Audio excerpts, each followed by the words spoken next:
ओम नमः शिवाय। हर हर महादेव। नमस्कार दोस्तों, कैसे हो आप लोग। आशा करती हूँ आप लोग स्वस्थ होंगे, मस्त होंगे, शिव जी की सेवा में व्यस्त होंगे। तो आ गई है सावन माह की चतुर्थी तिथि। ये सावन का बहुत ही पवित्र महीना चल रहा है और उसमें चतुर्थी तिथि जो है वो सावन के माह को बहुत ज़्यादा ही शुभ बना रही है। तो आज के वीडियो में हम पूज्य गुरु जी की कथा सुन के विस्तार से 4 उपाय देखने वाले हैं जो कि हमें चतुर्थी के दिन ही करने हैं। तो ये उपाय जो है वो बहुत ही आसान है, सबसे आसान उपाय हम देखने वाले हैं। तो चलिए वीडियो को शुरू करते हैं। तो ये जो सबसे पहला उपाय है ना, वो हमें किस लिए करना है कि हमारी इच्छा पूर्ति, बहुत दिनों से हमारे मन में कुछ चल रहा है या फिर हमारी मनोकामना है, या फिर हम जिधर भी जाते हैं, जो भी काम करने को जाते हैं, हमें ऐसा लगता है कि वो काम हमारा पूरा होके ही रहना चाहिए। चाहे आप घर खरीदने जा रहे हो, जॉब से रिलेटेड जा रहे हो, या फिर एग्ज़ाम को जा रहे हो, कुछ भी हो, आपके घर का कोई भी सदस्य ये उपाय जो है वो कर सकता है।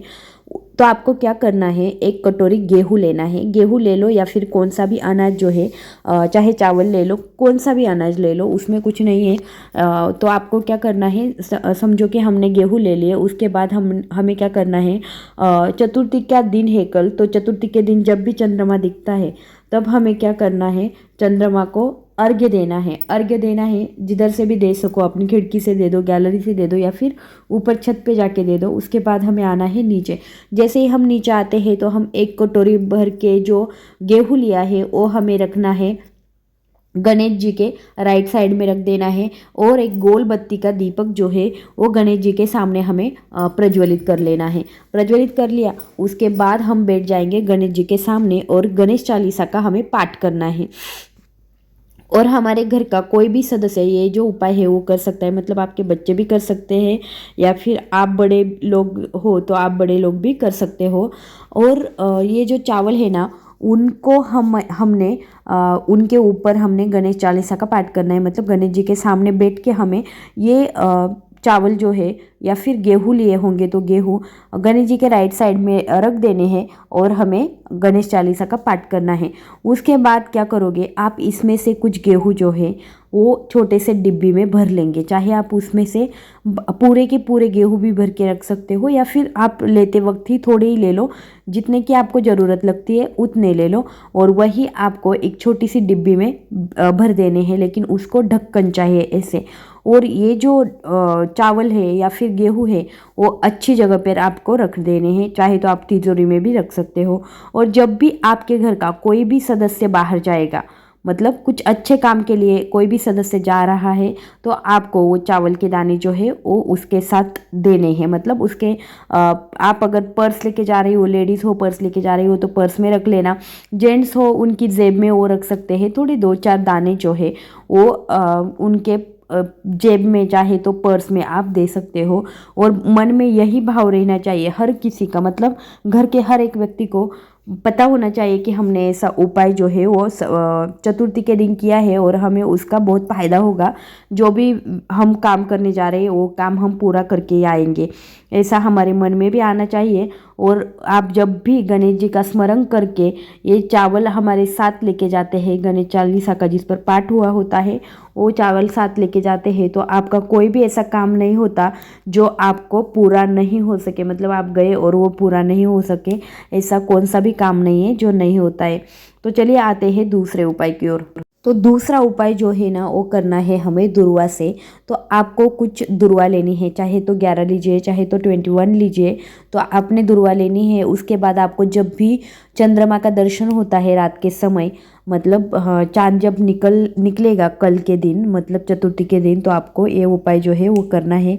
तो आपने वो दुर्वा जो है उसको गोल, मतलब क्लॉकवाइज जैसा रहता है ना वैसे हमें चंद्रमा पे घुमाना है। मतलब आप नीचे रहोगे, नीचे से ऐसा एक्शन करोगे कि आपने घुमा लिया है चंद्रमा के ऊपर से क्लॉकवाइज। तो आप जब ये घुमा रही हो, गोल गोल क्लॉकवाइज घुमा रही हो, तो आपको बालचंद्रेश्वर महादेव का स्मरण करके ये कार्य करना है। उसके बाद आपको क्या करना है, ये जो दुर्वा है वो आपके घर का जो भी व्यक्ति, जो भी सदस्य बीमार होगा उसको एक एक करके खिलानी है। मतलब रोज़ एक, सुबह खाली पेट खिला देना। और कुछ ही दिनों में उसकी तबीयत जो है या फिर बीमारी जो है वो कम होती हुई आपको नज़र आएगी। तो इसका फ़ायदा क्या था दूसरे उपाय का, कि आपके घर में कौन सी भी बीमारी हो वो ख़त्म करने के लिए ये बहुत फ़ायदेमंद है। अब आते हैं तीसरे उपाय की ओर। तो तीसरे उपाय का फ़ायदा क्या है? आपके बच्चे अगर गलत संगत में है, आपकी बात नहीं सुनते हैं, आपने स्टडी करने को बोला तो स्टडी नहीं करते हैं, या फिर उनको समझ में सब आता है लेकिन फिर भी उनको करना नहीं है। जैसे कि देखो 10th को या फिर 12th को बच्चे होंगे और वो सुनते नहीं है, कभी कभी बात टाल देते हैं कि ये कुछ भी बोलते हैं, इतना स्टडी करो, उतना स्टडी करो, ऐसा हम बोलते रहते हैं हमारे बच्चों को। लेकिन वो हमारी बात अगर सुन नहीं रहे हैं, गुस्सा कर रहे हैं, या फिर घर का कोई भी आदमी हो जो गुस्सा कर रहा है, तो आपको ये उपाय जो है वो करना है। आप किसी के लिए भी ये उपाय कर सकती हो, घर के मेंबर के लिए, और उसके साथ साथ अगर आप खुद ही बहुत गुस्सेले हो तो आप खुद के लिए भी ये उपाय कर सकते हो।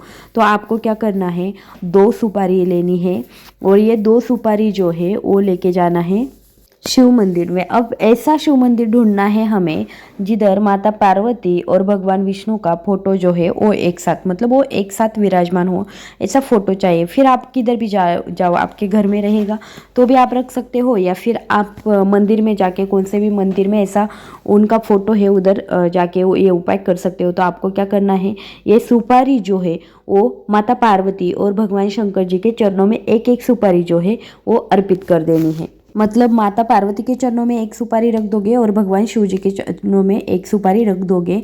और ये सुपारी रखने के बाद देखो, आपको जिस व्यक्ति के लिए कर रहे हो, आपके घर का कोई भी आदमी हो या फिर आपके बच्चे हो, उनका गोत्र और उनका नाम जो है वो आपको लेना है। और अगर आप खुद ही कर रहे हो तो बहुत अच्छी बात है कि आप खुद ही आपका नाम और गोत्र ले लीजिए। और आपने जो कमियां है, जैसे कि आप उल्टा बोलते हैं मम्मी पापा को, तो आपको वो बोलनी है भगवान शिव जी के और माता पार्वती के सामने।